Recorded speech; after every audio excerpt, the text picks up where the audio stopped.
रात के 2 बज गए थे। मुझे नींद नहीं आ रही थी, क्योंकि मैं जिसके सपने देखता था वह मेरे बगल में सो रही थी। मैंने थोड़ी हिम्मत करके अपना हाथ आगे बढ़ाया तो भाभी एकदम से हिलने लगी और मैंने हाथ पीछे कर लिया। मैं तो डरने लगा कि कहीं भाभी कुछ उल्टा सीधा ना बोल दे। भाभी मेरी तरफ देखकर बोली, क्या हुआ, नींद नहीं आ रही है क्या? मैंने कहा, नहीं आ रही। भाभी बोली, अब सो जाओ ना, काफी रात हो गई है।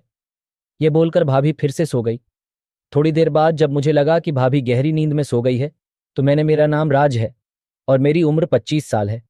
ये बात 2 साल पहले की है, जब मैं जयपुर में एक बिल्डिंग में कमरा लेकर रहता था और जयपुर में ही जॉब करता था। मैं पहली मंजिल पर रहता था और उसी बिल्डिंग में सामने वाले फ्लैट में एक भाभी रहने आई, जिसका नाम सरिता था।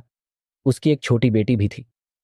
भाभी को जब पहली बार देखा तो लगा ही नहीं था कि उनकी शादी हुई होगी। जब पहली बार मैंने भाभी को देखा, तभी से मेरा मन भाभी पर आ गया था।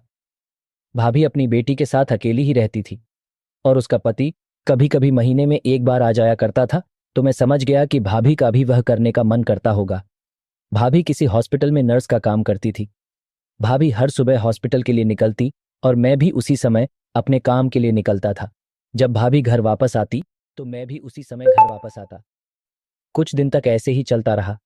भाभी भी समझ गई थी कि मैं उन्हें छुप छुप कर देखता रहता हूं। ऐसे ही 2 महीने बीत गए। गर्मियों के दिन आ गए। भाभी ने उसकी छोटी बच्ची को अपने नाना नानी के पास भेज दिया। अब भाभी घर पर बिल्कुल अकेली थी। एक दिन मैं ऑफिस से वापस घर आया तो वह गेट पर खड़ी थी। तो उन्होंने मुझे आवाज लगाई और कहा, सुनो, वह क्या है ना, मेरा फोन नहीं चल रहा है, क्या आप एक बार देख लोगे? मैं तो पहले से ही भाभी को मिलने का मौका ढूंढ रहा था।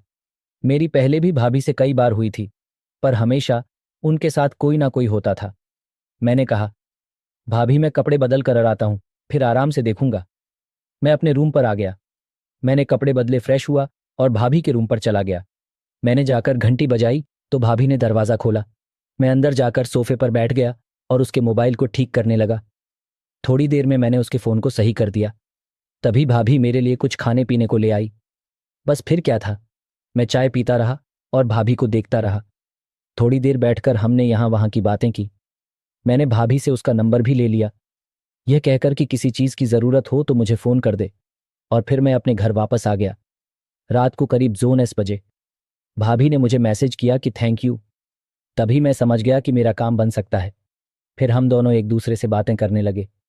वो भी अकेली थी और मैं भी। रात को करीब 12 बजे तक बातें चली। फिर मैं बोला, अब सो जाते हैं, काफ़ी रात हो गई है। तो वो बोली, मुझे अकेले नींद नहीं आती, मुझे डर लगता है। मैं बोला, मेरे यहाँ आ जाओ, यहाँ सो जाना और सुबह जल्दी चले जाना। उसके बाद मैं सोचने लगा कि अगर किसी ने भाभी को मेरे यहाँ देख लिया तो बवाल हो जाएगा। भाभी ने कहा, एक काम करो, तुम यहाँ आ जाओ, तुम सुबह चले जाना। मैंने थोड़ी देर सोचने के बाद बोला, ठीक है, दरवाज़ा खोलो, मैं आपके यहाँ आ जाता हूँ। उसके बाद मैं वहाँ चला गया। भाभी के घर में सिर्फ एक ही बेड था, क्योंकि वह अकेले ही रहती थी। जब मैंने भाभी से पूछा तो वह बोली, कोई बात नहीं, इसमें 2 लोग आराम से सो सकते हैं। मुझे भला क्या परेशानी हो सकती थी। मैं भी उनके साथ ही लेट गया। रात के 2 बज गए थे। मुझे नींद नहीं आ रही थी, क्योंकि भाभी मेरे बगल में सो रही थी। मैंने थोड़ी हिम्मत करके अपना हाथ आगे बढ़ाया तो भाभी एकदम से हिलने लगी और मैंने हाथ पीछे कर लिया। मैं तो डरने लगा कि कहीं भाभी कुछ उल्टा सीधा ना बोल दे। भाभी मेरी तरफ देखकर बोली, क्या हुआ, नींद नहीं आ रही क्या? मैंने कहा, नहीं आ रही।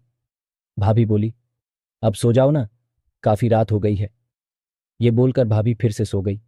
थोड़ी देर बाद जब मुझे लगा कि भाभी गहरी नींद में सो गई है, तो मैंने अपना काम शुरू कर दिया। थोड़ी देर बाद मुझे समझ आ गया कि भाभी जाग रही है। मैंने उनके कान में धीरे से कहा, जाग रही हो क्या? तो उसने धीरे से हाँ कहा। मैं खुश हो गया और फिर अगली सुबह 10 बजे मेरी आंख खुली। तभी भाभी मेरे लिए चाय बनाकर ले आई। वो बहुत ही खुश दिखाई दे रही थी। मैंने पूछा, मज़ा आया? वो बोली, हाँ, बहुत। फिर थोड़ी देर बाद मैं अपने घर वापस आ गया। उस दिन से मैं हर दिन भाभी के घर जाने लगा। तो दोस्तों, आपको मेरी यह कहानी कैसी लगी? कमेंट करके ज़रूर बताएं।